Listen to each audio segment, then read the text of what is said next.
वफाकी हुकूमत एक तरफ रोज़गार देने के बजाय 1 लाख से ज़ायद सरकारी मुलाजमतों की खाली असामियाँ ख़त्म कर चुकी है, तो दूसरी जानिब रिटायरमेंट के करीब 34,000 से ज़्यादा अफसरान को मुलाजमतों से फारिग करने की तैयारियां मुकम्मल हो चुकी हैं। नून लीग का वैसे भी मुलाजमतें देने के बजाय छीनने का ट्रैक रिकॉर्ड हमेशा ही अच्छा रहा है।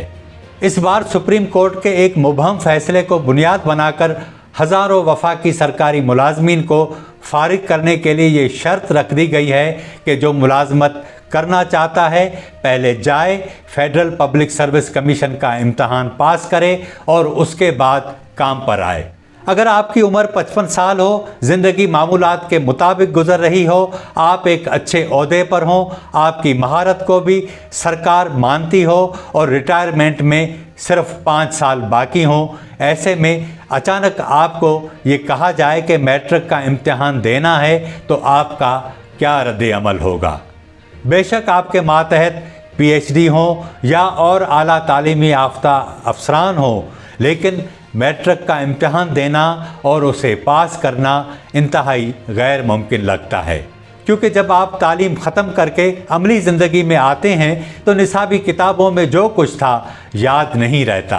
इन 34,000 अफसरान के साथ भी ऐसा ही कुछ किया गया है। एक शाही हुक्मनामा जारी हुआ है कि सुप्रीम कोर्ट का फ़ैसला है, तशरीह हमने करनी है, जाओ और फेडरल सर्विस कमीशन को इम्तहान दो, पास हुए तो आकर मुलाजमत ज्वाइन कर लेना, वरना घर जाओ। कहानी कुछ इस तरह है कि साबिक वज़ीर आज़म यूसुफ रज़ा गिलानी के दौर की वफाकी काबीना की रेगुलराइजेशन कमेटी के ज़रिए 1 लाख से ज़ायद सरकारी मुलाजमीन को मुस्तकिल किया गया था।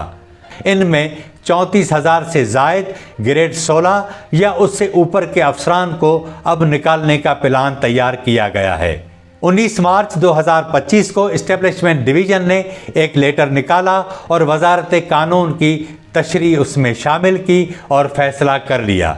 इन 34,000 मुलाजमीन में 22,000 मुलाजमीन तो सिर्फ नेशनल हेल्थ के हैं, जिनमें general surgeon, cardiac surgeon, plastic surgeon, dental surgeon, public health specialist, medical specialist, physician, gynaecologist, paediatrician, nurses, professors, lecturers, असातिज़ा, आला तालीमी याफ्ता इंजीनियर्स और दीगर अफसरान शामिल हैं।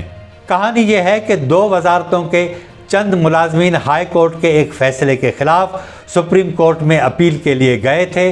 सुप्रीम कोर्ट ने इस फैसले को बरकरार रखा और जब रिव्यू का वक्त ख़त्म हो गया तो इस्टेब्लिशमेंट डिवीज़न ने फैसला किया कि 2 मखसूस वजारतों के लिए दिए गए फ़ैसले को अब तमाम वफाकी मुलाजमीन पर लागू किया जाएगा। वफाकी हुकूमत के मुतासरा अफसरान का कहना है कि इस्टेब्लिशमेंट डिवीज़न के लेटर में एक अहम कानूनी सुकम मौजूद है। सुप्रीम कोर्ट का फ़ैसला तमाम इदारों पर माजी के असरात के साथ लागू नहीं हो सकता, खुसूसन उन इदारों पर जो इस केस में फरीक ही नहीं थे। इस्टेब्लिशमेंट डिवीज़न ने 19 मार्च 2025 को हिदायत की कि रेगुलर मुलाजमीन के cases federal public service commission को भेजे जाएं। ये वो मुलाजमीन हैं जिनकी तादाद 1 लाख से ज़ायद है और बड़ी अक्सरियत या तो मुलाजमत मुकम्मल करने वाली है या चंद साल बाकी हैं। इन हालात में अब सूरत हाल ये हुई है कि तमाम मुलाजमीन जो अब इस सारी सूरत हाल की वजह से मुतासर हुए हैं, ज़हनी मरीज़ बन चुके हैं। उनके ख़ानदान माशी तौर पर इंतहाई अदम इस्तेहकाम का शिकार हो चुके हैं। एक ऐसी परेशानी जिसका आने वाले दिनों में उन्हें सामना करना पड़ सकता है। इन हालात में वो इक़्तिदार के ऐवानों में हमें परेशान दौड़ते दिखाई देते हैं। कभी स्टैंडिंग कमेटी के अंदर जाते हैं, कभी किसी वज़ीर के पास जाते हैं, कभी ऐवान सदर के दरवाज़े खटखटाते हैं, तो कभी वज़ीर आज़म हाउस के दरवाज़े खुलने के लिए इंतज़ार करते हैं ताकि उन्हें ये ऐवान इस परेशानी से निकाले। और अब ये मुमकिन ही नहीं रहा कि ये 34,000 अफसरान फेडरल पब्लिक सर्विस कमीशन को इम्तहान दें और वो इम्तहान का मरहला मुकम्मल करके पास हो जाएं और दोबारा मुलाजमत ज्वाइन कर लें, क्योंकि माजी के तजर्बात बताते हैं कि 50 से ज़्यादा अफसरान को एक बार जब फेडरल पब्लिक सर्विस कमीशन में इम्तहान देना पड़ा तो उनमें से सिर्फ 2 ही अफसर पास हुए, 48 जो है वो पास नहीं हो सके। तो जाहिर बात है कि अब इस तरह की सूरत हाल पैदा करके न सिर्फ इन अफसरान को ज़हनी अजियत दी जा रही है, बल्कि लाखों ख़ानदानों यानी जो उनके साथ ख़ानदान जुड़े हैं, जिनमें लाखों अफराद शामिल हैं, उनकी माशी मुस्तकबिल भी दाव पर लग चुका है।